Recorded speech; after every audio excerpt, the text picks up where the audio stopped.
As-tu déjà visité le château de Montréal? Si c'est pas le cas, viens avec moi, c'est parti. Attends, t'as cru qu'on allait au Québec là, prendre l'avion et aller là? Non mais pas du tout, on va aller à un village qui s'appelle Montréal en Ardèche. Oui, il y a un village qui s'appelle Montréal en Ardèche, il y en a aussi un deuxième en France, mais on va celui d'Ardèche. Donc c'est parti, on y va.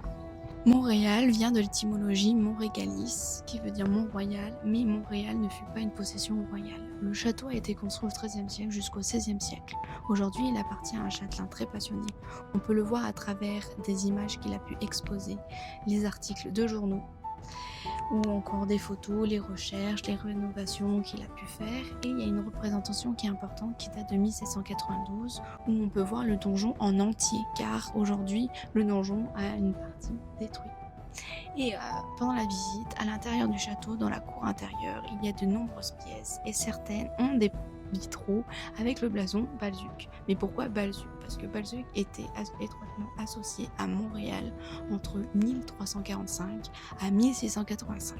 Dans le château, nous pouvons voir une chambre, une cuisine, une chapelle, une salle à manger, etc. Ils ont aussi pu découvrir en 2003 un four à pain. Et il y a aussi une salle de torture, mais je vous l'ai pas mis parce que c'est pas très joyeux quoi. En arrivant dans le donjon, on peut voir à l'intérieur des gravures de l'époque, mais on n'y comprend rien, c'est illisible. Il y a aussi un interphone où on peut parler avec l'étage au-dessus de nous, mais on a essayé, ça ne fonctionne pas.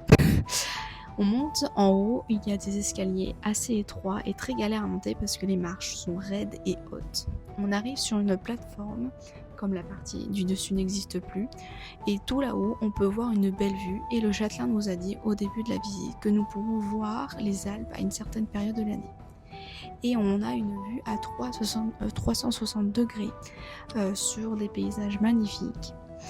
Et entre-temps, j'ai aussi eu des petites aventures dans le donjon. Je comprends pas ce que c'est. Ah mais y a rien, y a pas d'entrée, c'est juste une fenêtre. Ah, c'est une fenêtre à gauche? Ouais. Cette pièce permettait aux chevaliers de s'asseoir et observer à l'intérieur du donjon pour pouvoir tirer des flèches par le haut pour pouvoir tuer directement. C'est un système qui a été aussi utilisé par Vauban, mais ça vient du Moyen-Âge. Nous pouvons aussi descendre tout en bas du donjon et on y rentre dans une glacière. Il fait super frais. Mais on ne sait pas totalement à quoi elle servait à l'époque. Maintenant tu sais qu'il y a un village qui s'appelle Montréal en France et qu'on n'a pas besoin de prendre l'avion pour y aller.